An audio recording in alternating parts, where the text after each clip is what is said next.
이미 말씀드렸듯이 땅에서 올라온 짐승의 사역이라는 말씀을 가지고 말씀을 전하려고 합니다. 그 첫 번째 짐승은 어디에서 올라왔다고 그랬어요? 바다에서 올라왔다. 그 바다에서 올라왔는데 거기에 올라온 짐승은 모양이 어떻게 됐냐? 머리는 7, 뿔은 10개 이렇게 되어지는데 모습은 어떻게 됐냐? 표범 같은 짐승이다 라고 말했어요. 그런데 이 다리는 곰과 같은 다리다. 또 입은 사자와 같다. 이런 말씀을 드렸습니다. 그 사역이 어떤 사역을 했느냐? 그 사역은 바로 신성모독하고 하나님 모독했다고 그랬죠. 우리 6절에서 8절까지 보면 그 사역이 나옵니다. 첫 번째 바다에서 올라온 짐승의 사역이, 두 번째는 하나님을 비방하고, 세 번째는 하늘에 사는 자를 비방하고, 또 네 번째는 성도들과 싸워서 이기고, 그 다음에 짐승을 경배했다. 짐승을 경배하게 했다. 이렇게 가르쳐 줬어요. 근데 이 짐승은, 바다에서 올라온 짐승은 그 대단한 권세를 가지는데 누구로부터 받았냐? 용으로부터 받았다 이거예요. 그래서 용은 그러면 뭐예요? 마귀죠. 그렇다면 지난 시간에 제가 이 짐승이 누구냐라고 한 것을 말하지 않았습니다만은 그 짐승은 오늘날 적그리스도입니다. 따라서 적그리스도. 자, 적그리스도는 그 그리스도 적을만 빼면 그리스도예요. 그러니까 분명히 그리스도가 아닌데 그리스도의 행세를 한다 이거죠. 자, 그리스도의 행세를 하기 때문에 예수가 하나님의 아들로서 하늘의 권세를 가지고 이 땅에 오셔서 마귀 권세를 깨뜨려 이겼죠. 그리고 죽은 자를, 그 죄 가운데 있는 자를 다 구원해내시고 이렇게 하시는데 그 흉내를 내서 그렇게 하고 있다 이거죠. 그러면 오늘 우리는 여기에서 그 열뿔이라고 하는 것은 뭐냐? 그 열왕을 가리키고 있다고 성경은 가리키고 있어요. 그 다음에 일곱 머리는 열 나라다. 열 나라이면 일곱 나라인데 일곱 나라에서 열 왕이 나온다. 이거예요. 열 왕이. 그렇기 때문에 이 나라들을 알려면 다니엘서 그 2장과 7장을 알고 요한계시록 그 12장도 그 다음에 17장은 필히 알아야겠고 오늘 13장, 12장, 13장은 여기에 반드시 연결이 다 되어 있어요. 그래서 여기서 구체적으로 무슨 나라다 뭐다 하려고 하면 여기는 신학자도 아니고 여러분 목회자도 아니고 그래서 큰 아웃라인을 통해서 그렇게 하면 이제 시간이 너무 많이 걸리고 여러분이 또 이해하기도 어렵고 그래서 그 결론적으로 말한다면 여기에 적그리스도다. 짐승은 따라서 적그리스도. 이 적그리스도인데 이 적그리스도가 하나님 이름을 모독해 왔네요. 신성 모독하죠. 그 다음에 하나님을 비방하고 더 나가서 여기에 하늘에 사는 자들을 비방하면서 성도들과 싸워 이기죠. 이기고 그러니까 말씀으로 나가자면 이길 수밖에 없어요. 마귀가. 그리고 더 나가서 짐승에게 경배하라. 오늘날 그 우상이 경배하고 휴머니즘 되어서 그 사람이 완전 우상이 되어버렸다 이거죠. 사람이. 그리고 그 사람이 좋아하는 것은 다 우상으로 되어져 버린 거예요. 개를 좋아했다. 그럼 개가 우상이 되고 어떤 자기의 취미생활을 좋아한다. 취미생활은 우상이 되어지고 또 자기의 어떤 그 깊이 빠져가는 인터넷에 있으면 그게 우상이 되어지고 나는 이걸 가져야겠어라고 욕심이 불타오르듯이 하면서 하나님과 멀어지면 그 탐심인데 탐심이 곧 우상숭배니라고 가르쳐줬어요. 그래서 마귀는 그 우상숭배를 중심해서 하나님을 경배하지 못하게 하고 하나님을 비방하고 이렇게 되어진다 이거죠. 그래서 주님이 하신 일을 반대로 뒤집어 보면 돼요. 거꾸로. 예수는 하나님의 아버지를 증거하고 또 오직 하늘 나라의 소망을 두면서 하나님 아버지를 섬겨서 그를 믿고 천국에 가도록 인도하신 인생의 길이 된 걸 믿기 바랍니다. 그렇기 때문에 우리가 제때가 얼마 남지 않는 악한 마귀 계계가 어떤 자를 세워서 바로 자기의 권능을 그대에 주어서 그를 통해서 바로 자기의 목적을 이루게 한다 이거죠. 그렇기 때문에 우리는 근신하지 않으면 다 넘어진다. 여기서 오직 하면 성도를 이긴다고 말했잖아요. 따라서 성도를 이기더라. 우리 성경 말씀, 우리 지난 시간에 말씀드렸던 우리 성경을 봅니다. 거기에 6절 말씀 봅니다. 7절, 13장 7절 말씀. 시작. 짐승이 입을 벌려 하나님을 향하여 비방하며 그의 이름과 그의 장막 곧 하늘에 사는 자들을 비방하더라. 또 권세를 받아 성도들과 싸워 이기게 되고 나오잖아요. 성도들과 싸워 이기게 되고 각 족속과 백성과 방언과 나라를 다스리는 권세를 받으니. 그러니까 여기는 세상의 권세를 받았다. 세상의 모든 권세를 받았다. 그래 이기게 됐다. 왜 그러면 성도를 이기게 됩니까? 성도는 하나님의 사랑을 받고 하나님의 사랑을 받은 자로서 권세가 있어요, 없어요? 근데 왜 그 성도를 이기냐? 성도가 깨있지 못하니까 주님 사랑하는 그 힘이 없고 근신하지 않으니까 그냥 무장 해제하는 것밖에 되지 않느냐 이죠. 무장 해제하게 되면 아무리 쌈잔한 자랄지라도 결국은 당할 수밖에 없는 거예요. 50 시절에 정성화 장군이 참모총장이 있잖아요. 육군 참모총장인데 반란군이 와가지고 총장님 가십시다 하면서 팔짱 딱 끼고 가서 나중에 무장해제 다 시키고 하는데 그때부터는 돌변해서 다 인신짓고 하라.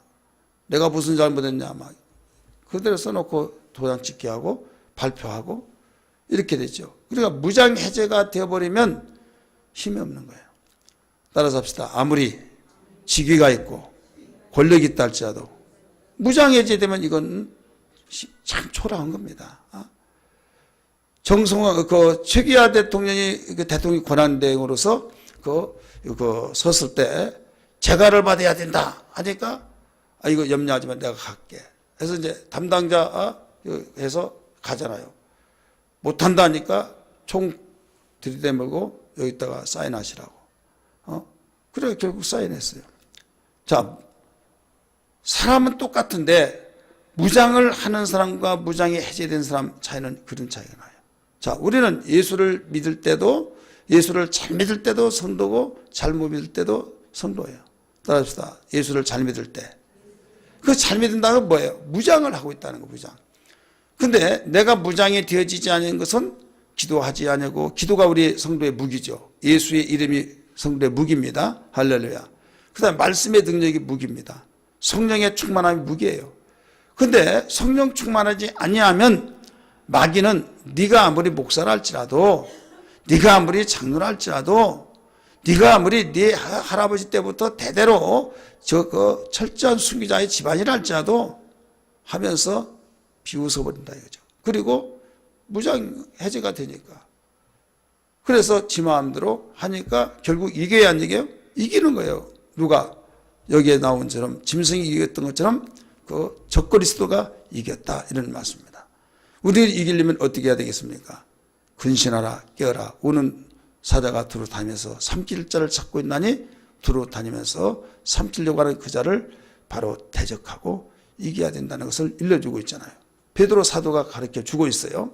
자, 오늘 우리는 지금 가면 갈수록 마귀는 제때가 얼마 남지 않은 것을 알고 발악을 하고 있는데 성도들은 가면 갈수록 그때를 맞춰서 더 거기보다 강해져야 안 강해져요?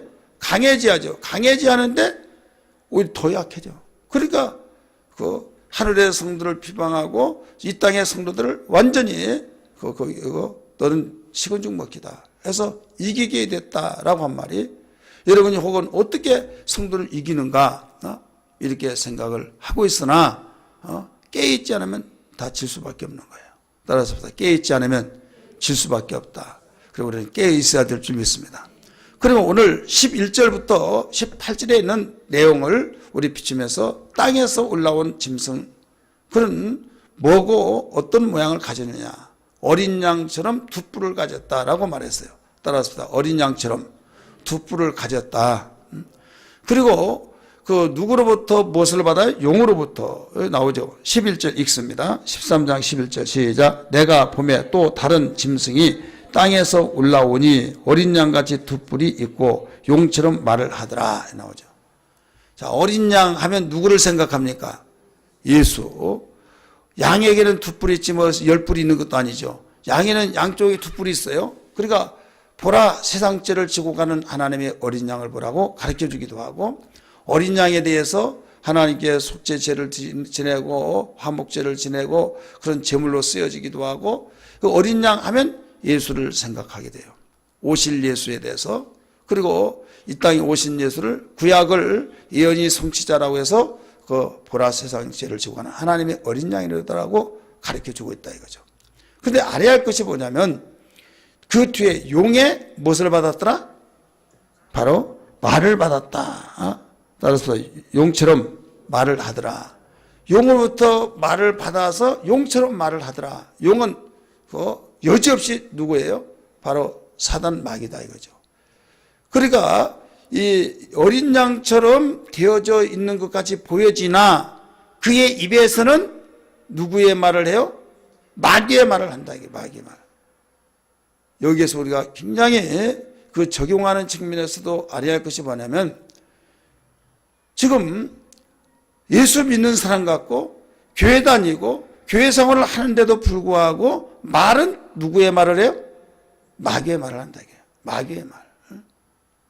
자, 마귀의 말을 하는 자체가 그게 누구로부터 사용되고 있어요? 마귀로부터 사용되고 있다 이거죠. 우리 분별히 하면 안 됩니다. 그래, 여러분, 직위를 떠나서 목사든 장로든 권사든 뭐 성도든 할 것 없이 그가 교회를 다니고 그런 직분을 받았다 할지라도 말 자체를 마귀의 말을 대변해서 말하면 이것은 여기에 땅에서 올라온 짐승에 소속된 자다 이거죠. 그러면 바다에서 올라온 짐승은 누구라고 그랬어요? 적그리스도. 그러면 땅에서 올라오는 짐승은 누구냐? 거짓 선지자입니다. 따라서 거짓 선지자. 그러면 적그리스도와 거짓 선지자는 무슨 관계냐? 이 적그리스도는 마귀의 직접적인 사자예요. 적그리스도는 누가 적그리스도다 막 하고 그런데 적그리스도 하나밖에 없어요. 나도 하나밖에 없다. 그리스도는 하나의 둘이에요? 하나밖에 없는 거예요. 그 하나가 마귀로부터 직접적인 그 권세와 권능을 이어받아서 이제는 자기의 또 바로 밑에 종들을 부리는데 이 자가 선지자예요. 그런데 선지자가 거짓이라고 한 단어가 붙어서 거짓 선지자다 이랬죠. 선지자는 여럿을 이제 두고 자기 일을 하게 된 거죠. 조직 속에서. 그렇기 때문에 구심적으로 왜 그런데 두 번째 짐승들이라고 복수를 써야 되는데 땅에서 올라온 짐승 하나라고 말한 것은 왜 그런가 하면 그의 사역은 모두 하나다 이거예요. 따라서 그의 사역은 모두 하나다. 그렇기 때문에 우리는 거짓 선지자와 적그리스도는 누구의 사자들이에요? 마귀의 사자들입니다. 마귀의 일을 하는 거예요. 그렇기 때문에 적그리스도가 그 마귀의 일을 하고 거짓 선지자는 그 적그리스도의 일을 하게 되고 그렇게 해서 결국은 마귀가 원했던 목적을 이루어 나가게 되는 거죠.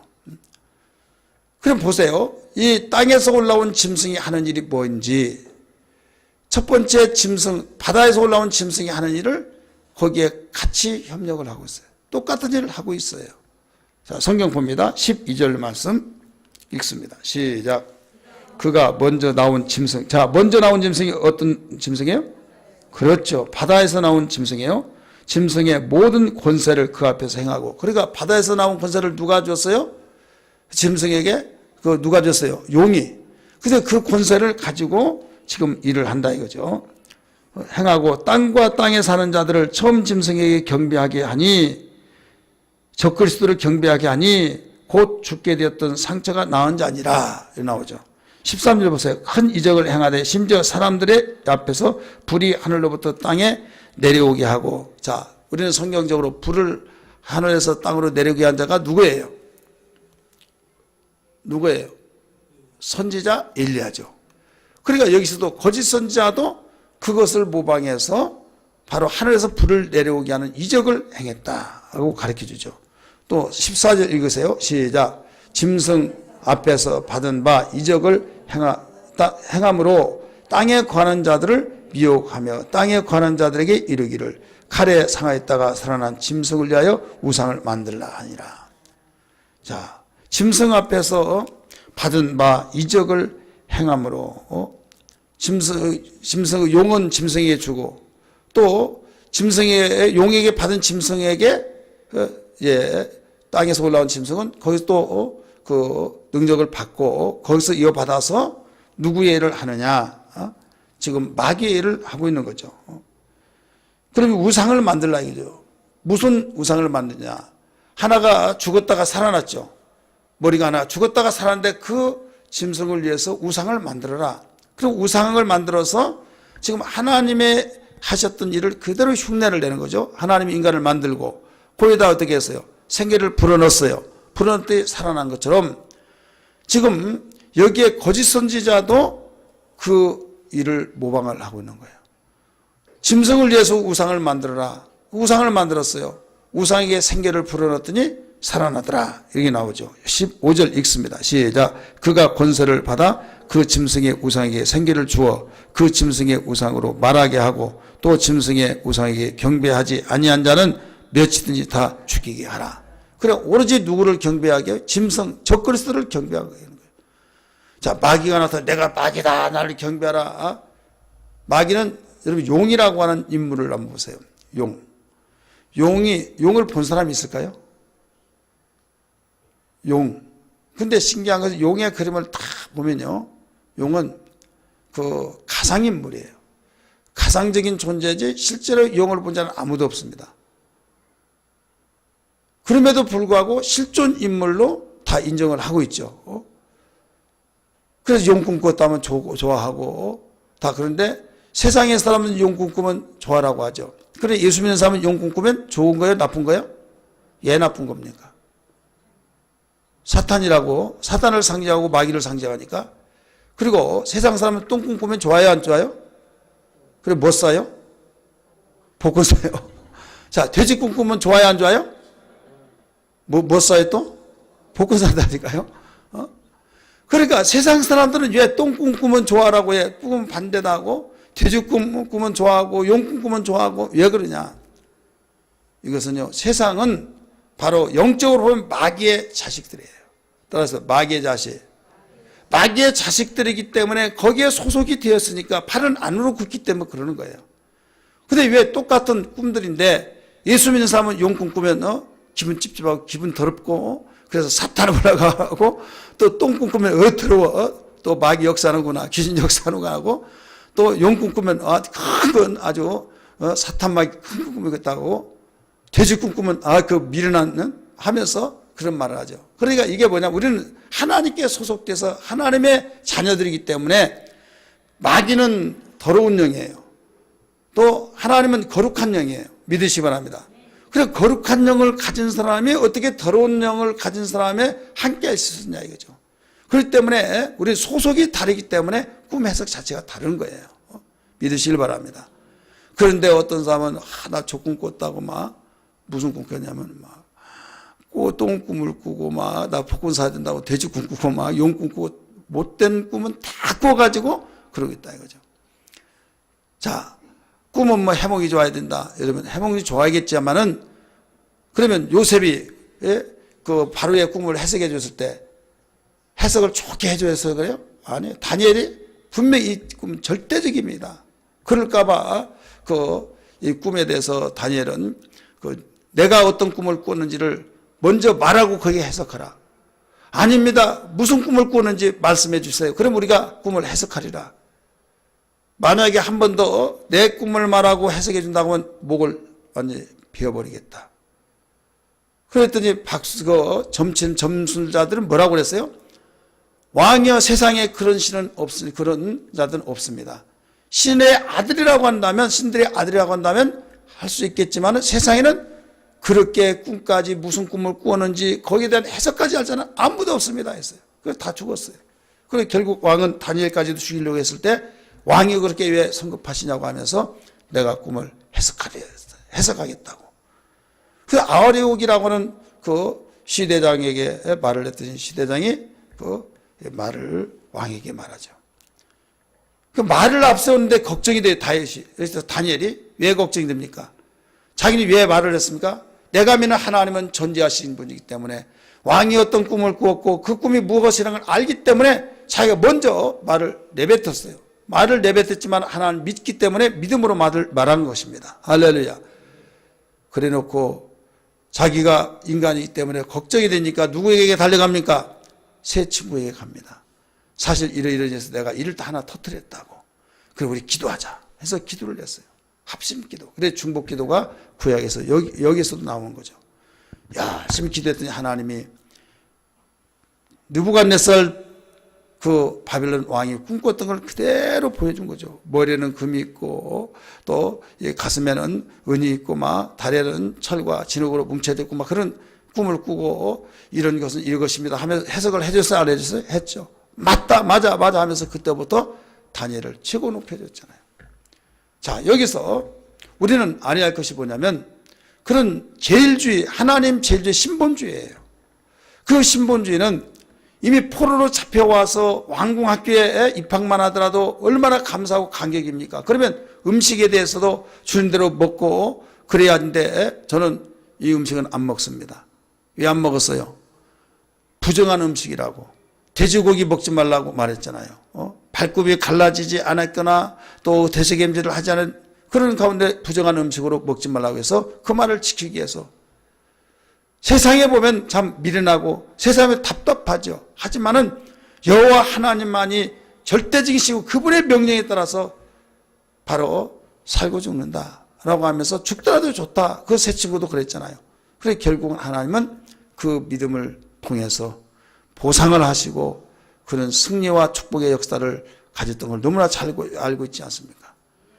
다니엘 새 친구도 마찬가지요. 불 속에 던져질 수밖에 없는데 한 번의 기회를 더 줬으면서도 왕이여 그리하지 마소서. 저를 위해서 살리기 위해서 그런 줄 알지만 저는 왕의 신상 앞에 절하지 않습니다. 막 얼마나 화가 막 불길처럼 타올랐습니까? 7배나 더 강한 불을 농도를 높이라고 해서 던지라고 그랬잖아요.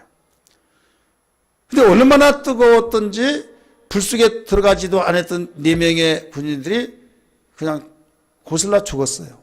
근데 불 속에 정작 들어갔던 자들은 죽지 않았어요. 보라 3명을 던지지 않았는데 근데 4명이 거기에 돌아다니는데 신들의 아들 같다. 그러면서 아베르고 사드락 메사가 나왔는데 한 명은 없어지고 3명이 그대로 있었어요.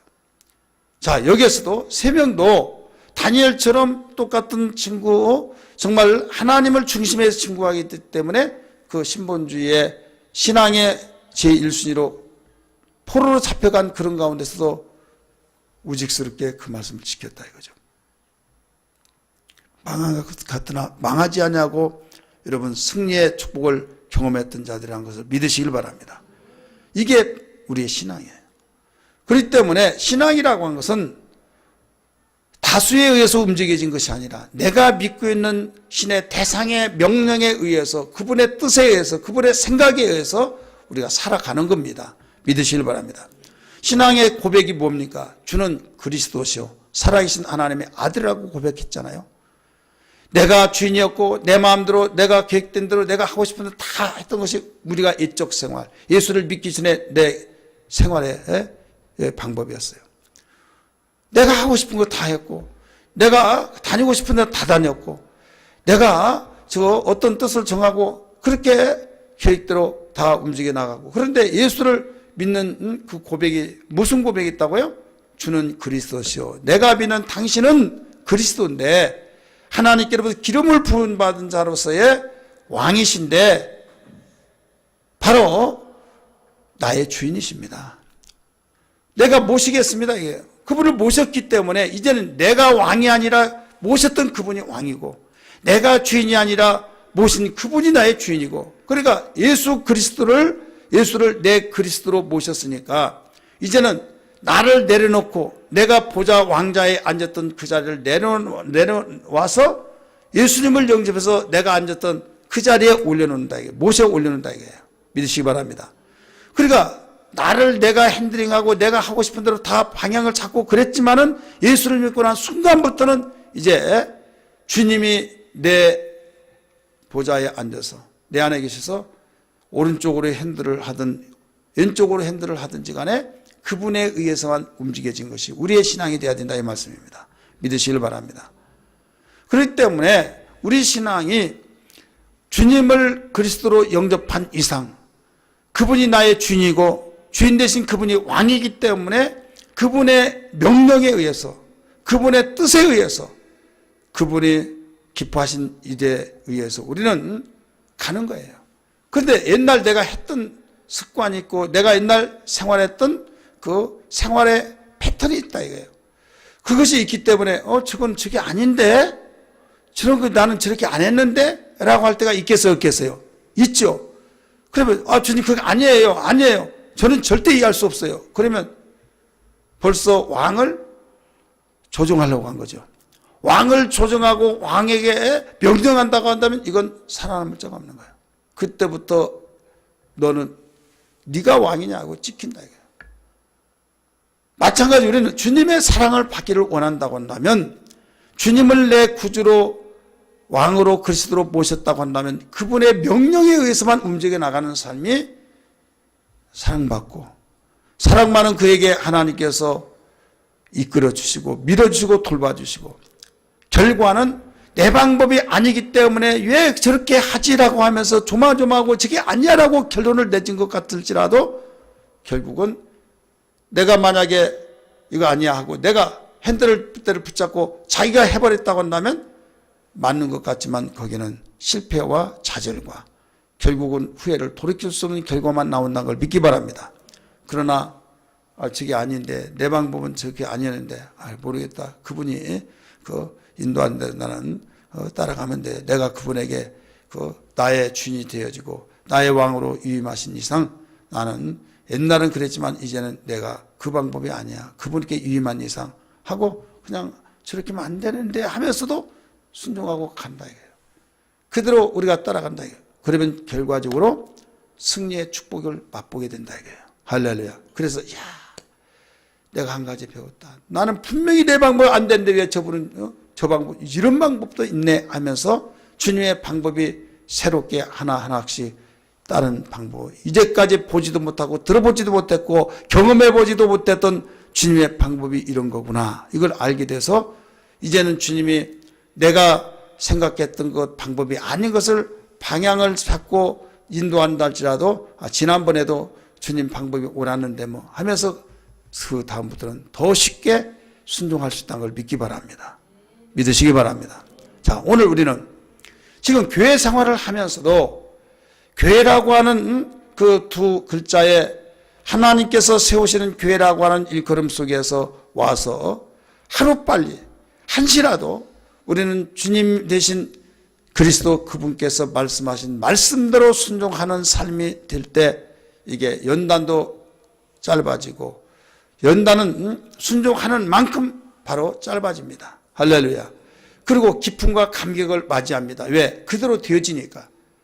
근데 문제는 뭐냐면 항상 내 생각, 옛날 내가 주인 노릇했던 거, 옛날 내가 왕 노릇했던 그런 생각이 나를 계속적으로 지배해서 내가 주님을 왕으로 주인으로 모셨던 것을 그냥 저거 아니다고 하면서 내가 뺏어서 해버리는 것과 같이 살아가는 경우가 너무나 많다 이거죠. 이것이 무슨 삶이냐? 눈에 보이지 않죠. 내가 보신 주님이 보이지도 않고. 그래서 쉬운 말로 말한다면 이것이 옛생활이요. 이것이 육신의 생각입니다. 따라서 육신의 생각. 그래서 육신의 생각은 사망이라고 그랬잖아요. 이것이 죄예요. 죄짐을 주님이 대신 짊어주셨는데 내 죄짐을 짊어진 주님께 감사 찬송을 올려야 할 텐데 내 죄짐을 짊어진 주님을 완전히 다시 경멸하게 여겨버리고 주님을 자리에서 밀어내버리고 자기가 올라가 버리면 이게 어떻게 되게 되냐 이거죠. 마귀의 유혹을 받았던 것이고 여기에서 이 적그리스도의 완전히 유혹에 넘어가고 아니면 너 죽인다. 너 내게 경배해. 내 말 들어 이 말이에요. 쉽게 말해서. 따라서 합시다. 내게 경배해. 이 경배한다고 하는 말은 그 원어에 보면 그 헬라 원어에는 입맞추다 이 말입니다. 따라서 입맞추다. 내가 경배하면 입맞추다 하세요. 입맞추다. 경배. 그래서 입을 맞춘다고 하는 것은 경배인데 그렇게 입을 맞춤으로써 그 경배 표시를 한다 이거죠.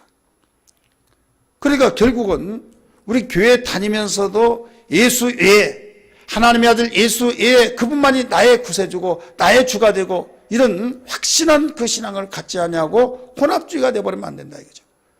분리할 것 같으면 세상을 택하고 또 교회 와서 분리할 것 같으면 교회 택하고 이런 것들이 그 언젠가 백일하에 드러난다 이거죠. 그래서 아주 강력한 칼자루를 가지고 위협하는데 그 시대가 7년 대환란 속에서 아주 막강한 그 권세를 용으로부터 받아서 땅에서 나오는 그 거짓 선자들에 의해서 이제 구체적으로 실천이 되게 되는데 거기에 죽은 사람이 죽은 그 짐승에 살아났을 때 거기서 짐승을 위해서 우상을 만들어라. 생기를 불어넣으니까 살아나서 움직여지니까 거기 막 경배하고 경배해. 그런데 안 하니까 막 죽이고 죽이냐 살리냐 그 이유는 경배하냐 안 하냐. 그 다음에 경배를 했어요. 근데 경배를 하지 않아요. 또 하나 어떻게 하느냐. 이제 666이라고 하는 표를 주면서 이것을 받아라. 받지 않으면 매매를 할 수 없다. 그럴 때 매매를 하지 아니하면 아니하려고 하면 죽지요. 뭐든지 사서 먹고 살아가는 거. 예를 들어 아기를 낳았어요. 그러면 아기를 낳았으면 젖을 줘야겠죠. 자, 자기의 젖이 모자란다. 그러면 살리기 위해서는 어디 가요? 슈퍼 가야 해요. 그러면 무엇을 가지고 가요? 666이라는 표가 있어야 된다. 이마에나 손이나 그래서 그걸 가지고 가는데 그거 없으면 매매가 안 돼. 그러면 결국은 애 죽는 모습을 보느냐. 오늘날 같이 이 시대는 물론 환난 시대 때 이루어집니다. 근데 교회 시대는 나는 교회 시대니까 하지만 교회 시대도 싸움 시대라고 그랬어요. 믿음의 선한 싸움 믿으시기 바랍니다.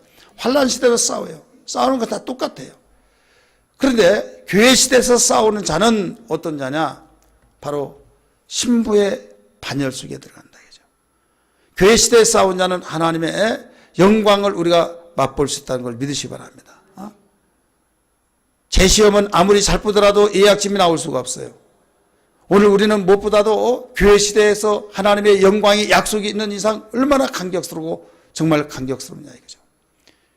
그래서 여기에 교회 시대에 정말 성령의 후원하심 속에서 성령의 권면하심 속에서 내 속에서 성령이 계셔서 진리의 말씀을 생각나게 하고 진리의 말씀대로 인도하고 가르치신 그런 도우심이 있음에도 불구하고 신앙생활을 임무대로 그 하나님의 뜻대로 살지 못한 그런 사람이 어떻게 대환란 시대 때 남아날 수 있느냐 이게요.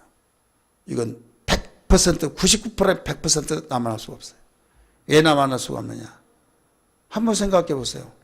오늘날 자식 하면 막 자다가도 벌떡 일어나고 자식이 교회 나오려고 하는데 엄마 나 등산 놀러 가고 싶어. 물놀이 가고 싶어. 알았다. 가요 안 가요? 갑니까 안 갑니까? 나 피곤해서 나 못 가겠다. 간다고 하다가 피곤하다는 것 때문에 기분 나쁜 것 때문에 이것저것 아주 핑계거리다 보면 제가 목회자로서 항상 긴장된다고 그랬죠. 뭐에 대해서 긴장되냐? 봄에는 뭔 놀이? 꽃놀이.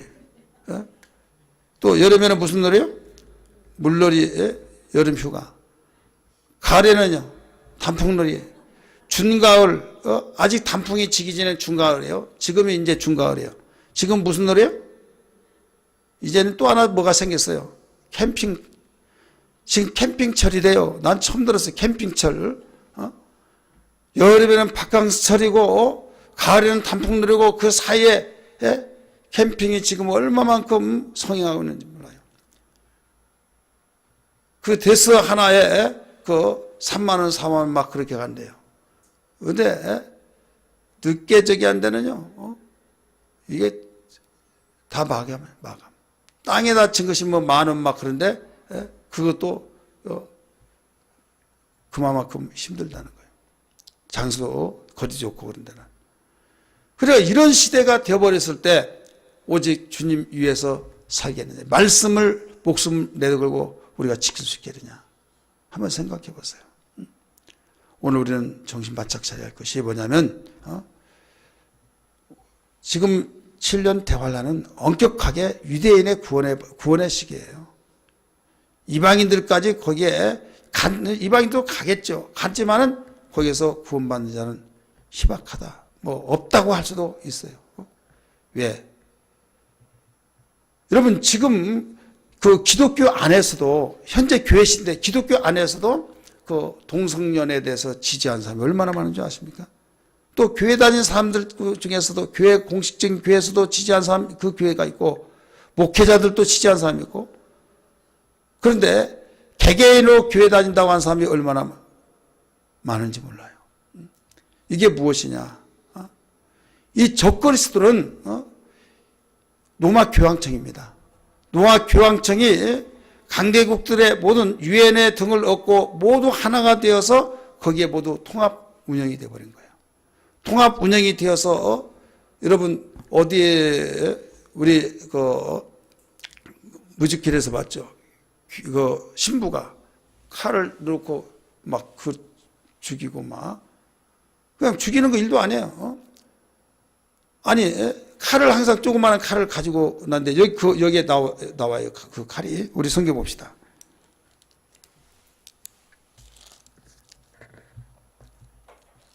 (13장)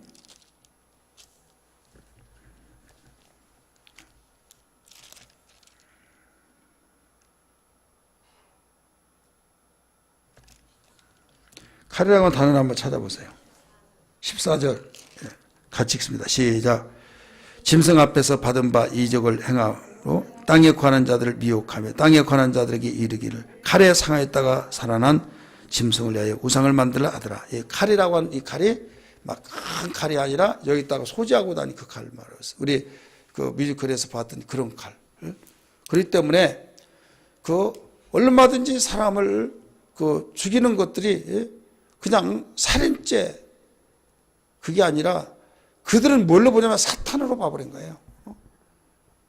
제가 인터넷에서 그 검색을 하면서 이 발대제 교회가 무슨 교회냐면 왈도파에 대해서 이야기했죠.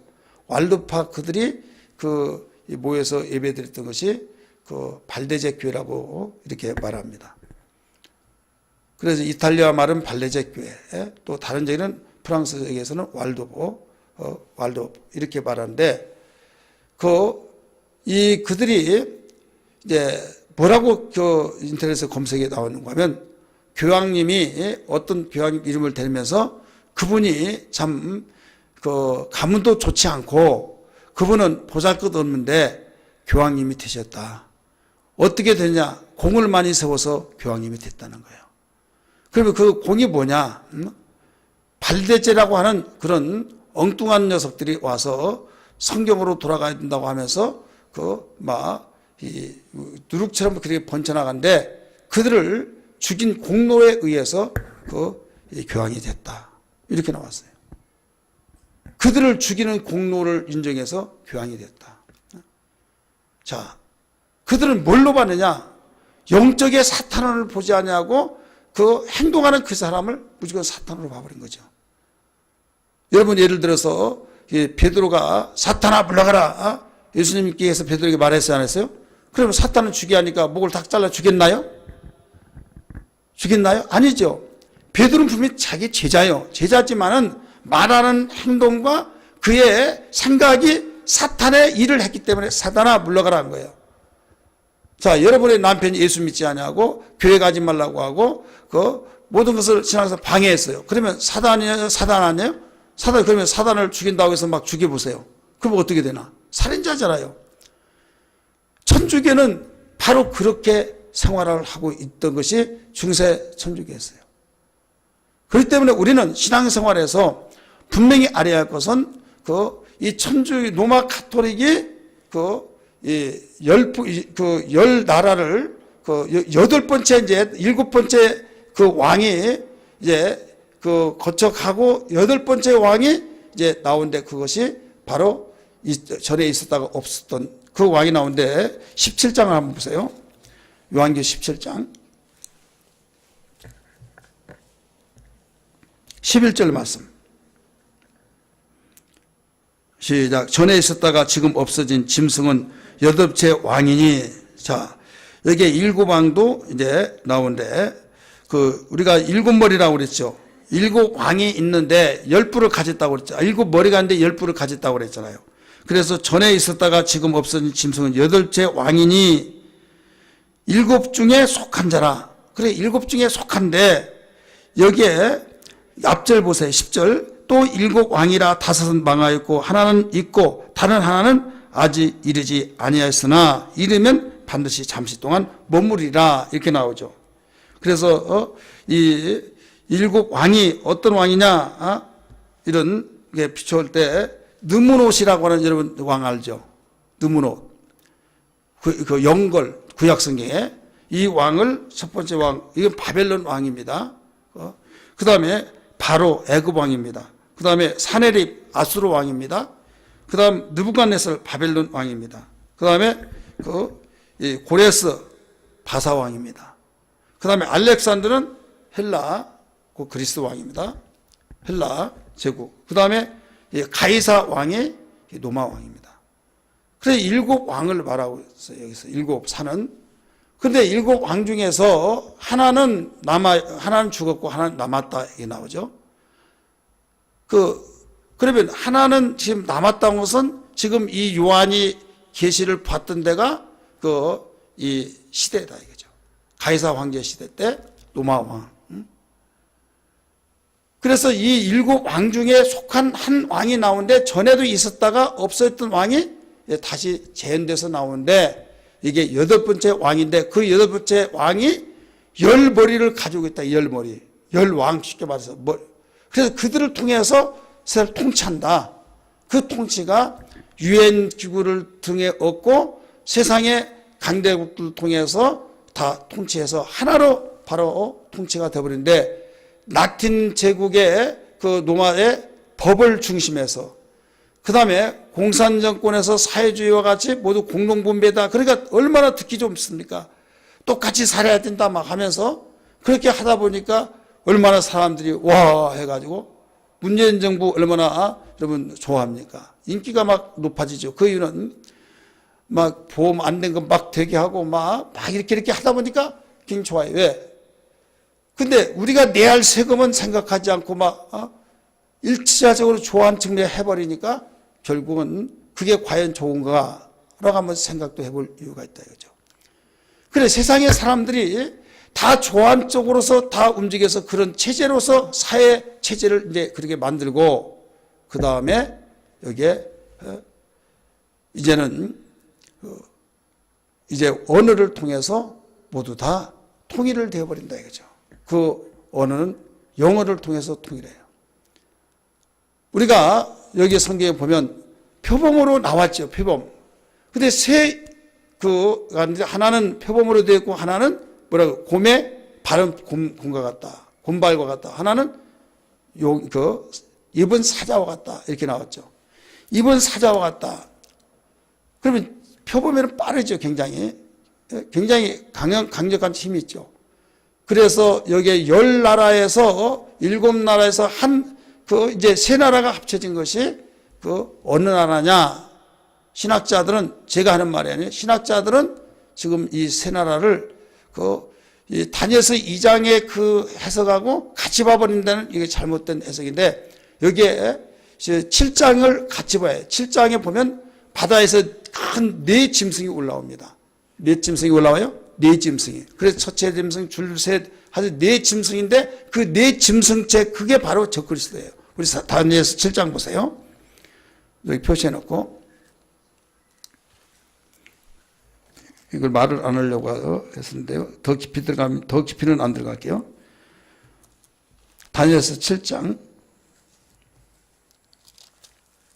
자, 1절부터 쭉 보는데, 시간 없으니까요. 3절 보세요. 큰 짐승 넷이 바다에서 나왔는데 그 모양이 각각 다르더라. 첫째는 나오죠. 또 5절에 둘째는 이게 나와요. 셋째는 또 본 적 나오죠. 네 번째 7절 보세요. 내가 밤 한상 중에 그 다음에 본 넷째 짐승은 무섭고 놀라우며 매우 강하며 또 쇠로 된 큰 이가 있었고 먹고 부서뜨리고 그 나머지를 발로 밟았으며 이 짐승은 전에 모든 짐승과 다르고 또 10뿔이 있더라. 자, 10뿔이 있더라 이게요. 그래 10뿔이 있다고 하는 그 말이 오늘 요한계시록 7장에 그 네 짐승 이게 뭐냐면 바다에서 올라온 짐승인데 거기에서 10뿔이 있더라. 그러니까 이게 10왕을 가리키고 있는데 7번째 나라인데 그 사실은 그 8번째 나라다 이거예요. 그것이 8절 한번 보세요. 내가 큰 뿔을 그 뿔을 유심히 보는 중에 다른 작은 뿔이 그 사이에서 나더니 첫 번째 뿔 중에 셋이 있고 그 앞에서 뿌리까지 뽑혀졌고 그 작은 뿔에는 사람의 눈 같은 눈들이 있고 또 입이 있어 큰 말을 하더라 이렇게 나오죠. 그래서 여기에 우리 바다에서 올라온 짐승 중에서 어떤 그 표범으로 모양 표범인데 그 발은 못 가갔다고 그랬어요. 곰, 또 입은 뭐라고 그랬어요? 사자 같다고 그랬죠. 여기에서 그 신학자들은 그 표범은 어느 나라고 거기서 10나라가 이제 이게 합쳐져 하잖아요. 그래서 7나라를 플러스 10나라를 하나는 어디냐? 표범은 미국이다. 그 다음에 신학자들이 하는 말이에요. 그 다음 곰은 중국이다. 그 다음에 입은 사자 같다고 했잖아요. 이건 영국이다. 그래서 이제 어떻게 해서 해석을 하느냐? 그 해석은 이렇게 봐요. 우리는 중국 아무리 뭐라도 아주 묵직해가지고 말 들어야 안 들어요? 안 듣죠. 그러면서 그들은 하고 싶은 대로 다 한다 이거죠. 그리고 왜 그 표범을 미국으로 봤느냐? 이빨에 막 쇠가 갖고 막 그랬잖아요. 그것은 해석을 이제 해보니까 또 일리가 있더라고요. 왜 그런가 하면 호랑이는 알록달록하죠. 미국이란 나라는 원주민이 없어요. 그냥 세계 모든 나라들이 와서 살고 시민권만 받으면 미국인이에요. 그렇죠? 그러면 거기에는 그 아시안이 있습니다. 그 다음에 아프리카인도 있습니다. 그 다음에 유럽인들, 백인들이 있습니다.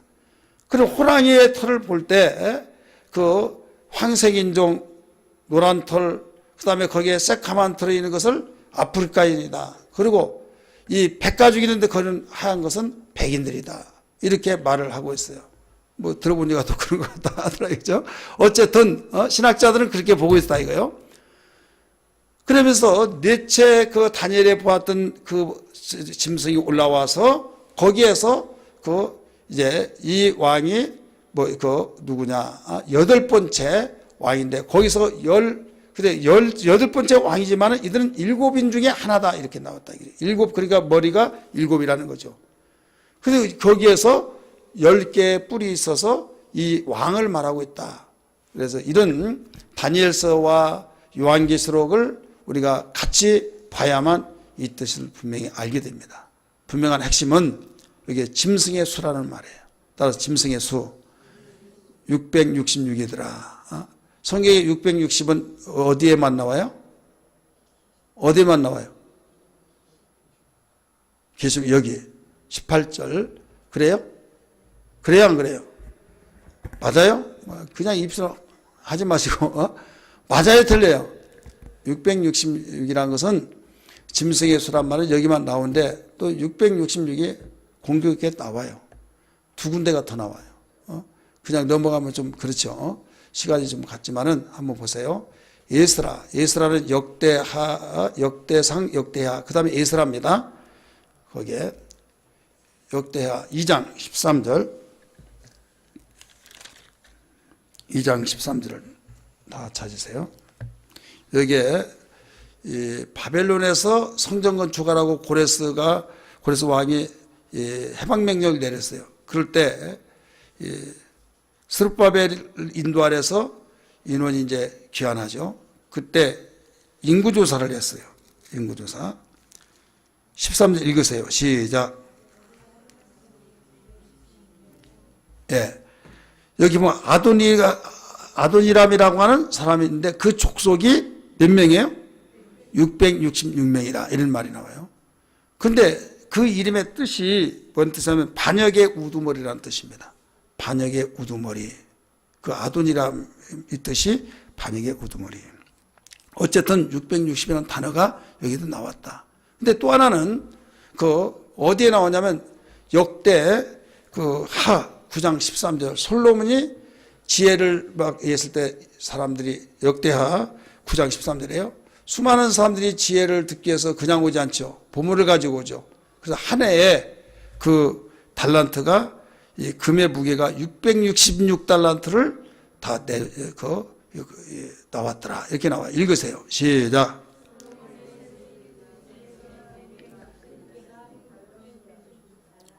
예, 666달란트라. 여기는 어쨌든 그냥 문자적으로 내용적으로 보면 족속에 대해서 숫자가 666이고 저는 금 달란트가 666이고 그런데 원어를 풀이해서 해석하는 사람들은 무슨 우두머리라고 했어요? 반역의 우두머리다. 그렇기 때문에 이건 사람의 육신적으로 살려고 하는 사람들의 수다. 그리고 금이란 건 뭐예요? 우리가 모든 건 물질이에요. 물질의 화폐 가치의 기준이 금입니다. 그래서 이 돈이라고 하는 것이 결국은 우리 사람과의 관계가 바로 가깝다 이게요. 그래 사람은 무엇을 가장 좋아해요? 돈 좋아하죠. 돈 때문에 죽이고 살리고 전쟁도 해요. 돈거리가 되지 않으면 전쟁 안 합니다. 원어에 보면 히브리 원어에 보면 돈이라고 하는 그 전쟁이란 말은 떡을 놓고 싸우다 이런 뜻이에요. 떡을 놓고 싸우다. 그러니까 유익이 되지 않는다면 절대 전쟁하지 않습니다. 반드시 유익이 된다 생각해야 그 전쟁을 하는 거예요. 그래서 여기에 금덩어리 이것은 벌써 그만큼 모든 사람들이 다 관심덩어리가 바로 금이잖아요. 그래서 이 사단은 13을 사단의 숫자로 히브리에 봅니다. 그 다음에 짐승은 사탄은 13이라고 하는 숫자예요. 그 다음에 6이라고 하는 숫자는 사람 숫자입니다. 사람 수. 그래서 사람을 하나님의 영이 없는 그 사람들을 바로 육신대로 짐승처럼 산다고 그래서 짐승의 수, 그래서 666이라 이렇게 말한 거예요.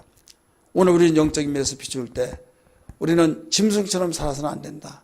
짐승은 먹고 쓰고 오직 이 생애에 대한 것만 목적을 두고 사는 거예요. 따라서 짐승은 이 생에 대한 목적만 두고 먹을 것이 없을 때는 인정사정 없이 윤리고 도덕이 필요 없습니다. 왜? 내가 살해하니까. 그래 예수 믿다가도 만약에 우리는 제대로 믿는 사람은 주님을 위해서 영혼을 위해서 우리 순교를 할지언정 내 마음대로 살지 않는다는 걸 믿기 바랍니다. 그러나 교회를 다니면서도 만약에 육신적으로 짐승처럼 산다고 한다면 여기서 짐승의 수를 세어보라. 곧 666이라 라고 할 때 그게 여기에 손에 이마에 그거 받아야지 안 받아야 우리는 그걸 떠나서 교회 시대는 우리는 거기에 논할 이유가 없어요. 교회 시대는 우리 육신대로 살지 말자 이거예요. 따라서 육신대로 살지 말자. 우리 영적으로 살자 이런 뜻이에요. 우리 적용시켜서 본다고 한다면 그렇다고 해서 이 666이라고 하는 것을 이건 상징이다라고 한 거 아니에요. 분명히 이런 시대가 오는데 우리의 시대에서는 교회 시대 속에서 영적인 면에서 살아야만 된다라는 것을 우리는 적용시키면서 믿음의 선한 싸움을 싸워야 될 줄 믿습니다. 할렐루야. 우리 찬송 부르겠습니다.